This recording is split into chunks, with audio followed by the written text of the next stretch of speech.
The 11 Signals of a Collapsing Regime.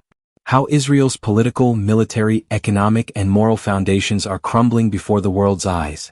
In the modern era, nations rarely collapse in a single dramatic moment.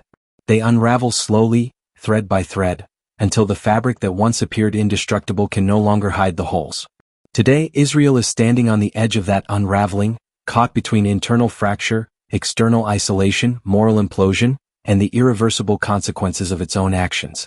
As the Gaza genocide has played out in HD live streams across the world, graphic, inescapable, undeniable, it has triggered a chain reaction inside Israeli society that no propaganda machine, no military censorship, and no political spin can contain.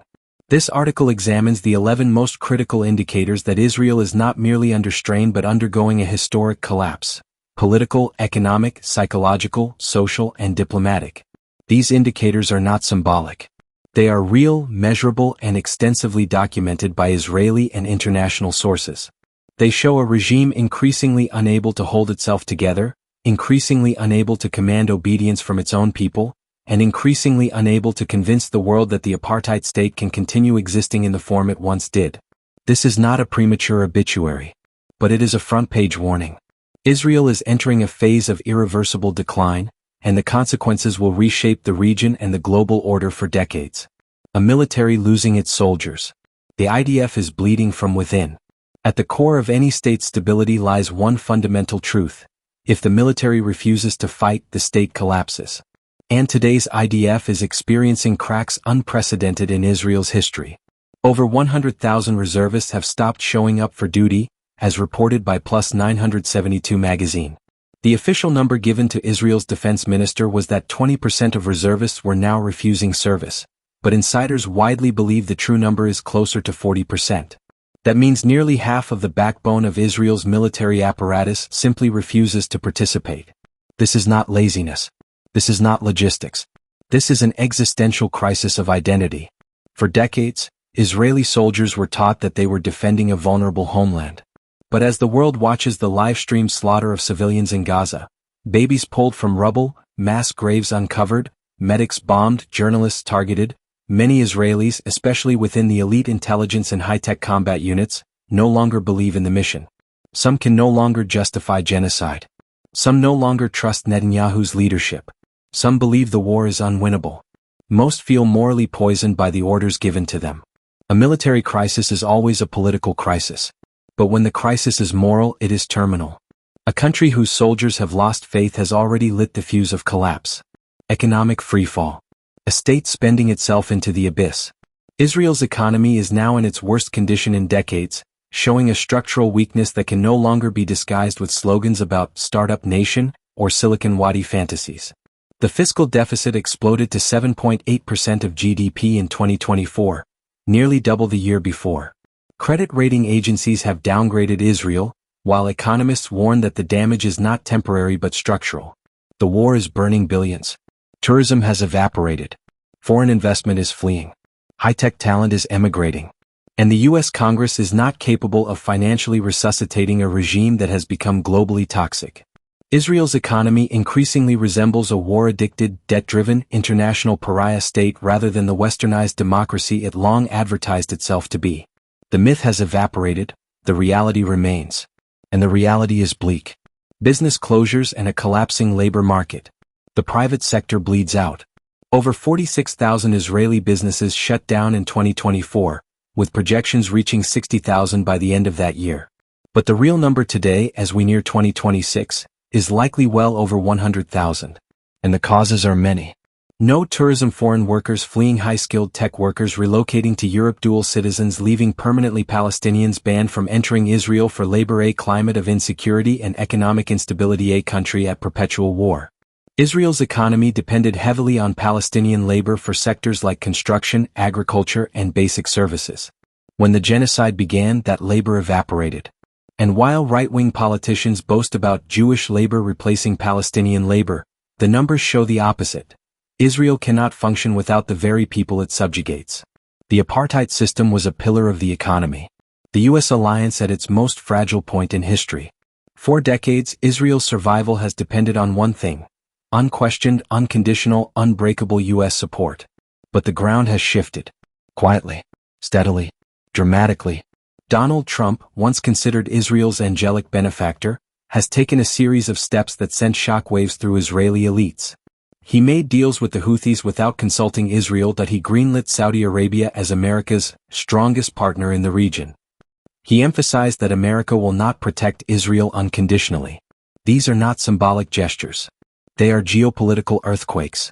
Meanwhile, the Democratic Party, even if still rhetorically supportive, is increasingly split, with polls showing dramatic generational shifts against Israel. The old consensus is dead. The new reality is this: Israel is no longer America's untouchable, sacred ally. It is a liability. And in the geopolitical world, liabilities are eventually abandoned. EU relations collapsing. From quiet support to open public condemnation. Europe, long known for its political cowardice, has finally broken its silence. Multiple EU states have formally condemned Israel for war crimes and demanded that the EU-Israel Association Agreement be re-evaluated. This agreement is the lifeblood of Israel's trade and research partnerships, worth billions. The Netherlands led the call for its re-examination. Other states are quietly preparing to follow suit. Europe's political class can no longer sell Israeli partnerships to populations that have watched live-stream genocide for 2 straight years. The moral revulsion is too strong. The public pressure is too large. The political cost of supporting Israel is rising.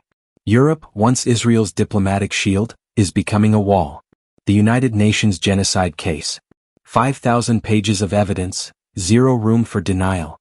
South Africa's landmark case at the International Court of Justice is one of the most devastating legal offensives ever launched against a modern state.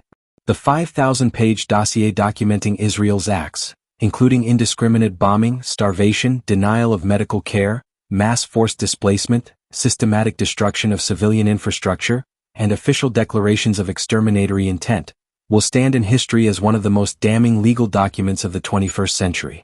Israel's attempts to dismiss the case as politically motivated collapsed when dozens of states joined South Africa in support. The world has spoken. The evidence is overwhelming. The genocide is not an allegation. It is a documented reality. And reality cannot be escaped. ICC arrest warrants. The Prime Minister of Israel is now a wanted man. The International Criminal Court issued arrest warrants for Benjamin Netanyahu Yoav Gallant. This is historically unprecedented. Never before has the sitting Prime Minister of Israel been declared an international fugitive. Never before has the world seen such a high-profile leader face accountability at this scale. The warrants may not lead to immediate arrest, but they do something even more significant.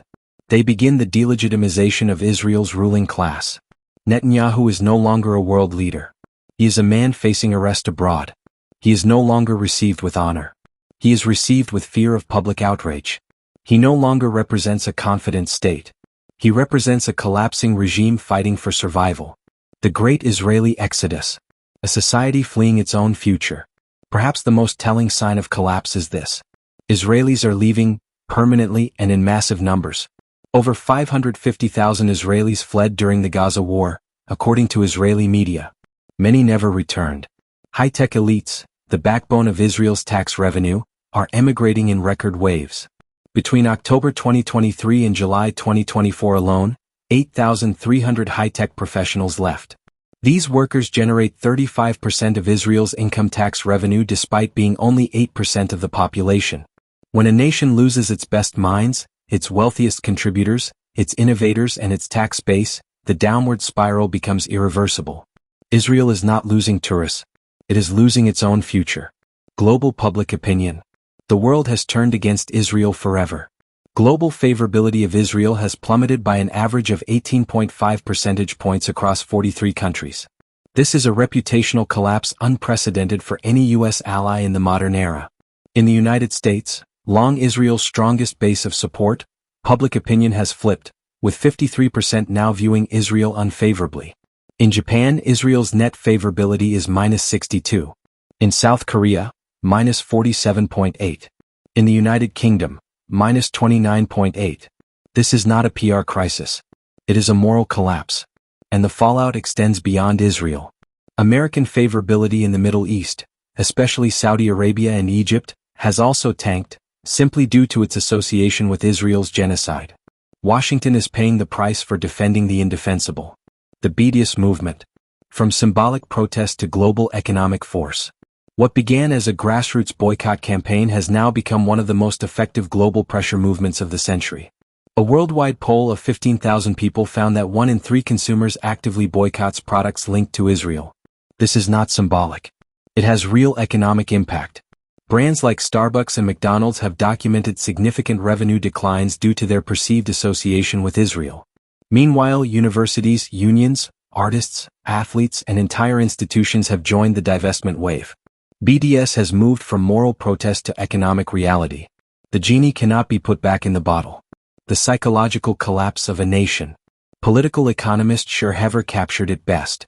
There is no doctrine right now. What we have is a collapse of Israeli society. Israelis have lost the ability to rationalize the regime's actions. They have lost the belief that the state is moral. They have lost the confidence that the war is winnable. They have lost the certainty that the future will be better. Psychological collapse precedes political collapse. And Israel is deep in both. Israel will never return to the pre-genocide status quo. The dream of a stable, powerful, globally admired Israel is over. The live-stream genocide in Gaza, documented by thousands of journalists, survivors, medics, NGO workers, and ordinary citizens, has ensured that Israel can never again sell the world an image of the only democracy in the Middle East. That lie is dead. The world has seen too much. The evidence cannot be erased. Israel may continue to function for years. It may continue to wield military power. It may continue to enjoy limited Western support. But the foundation has cracked, and the cracks will only widen. A country losing its soldiers cannot sustain endless war. A country losing its workers cannot sustain its economy. A country losing its allies cannot sustain its diplomacy. A country losing its moral legitimacy cannot sustain its identity. A country losing its people cannot sustain its future. Israel is collapsing. Not metaphorically. Not emotionally. Not politically. Literally. Systemically. Historically. And the world is watching the fall in real time.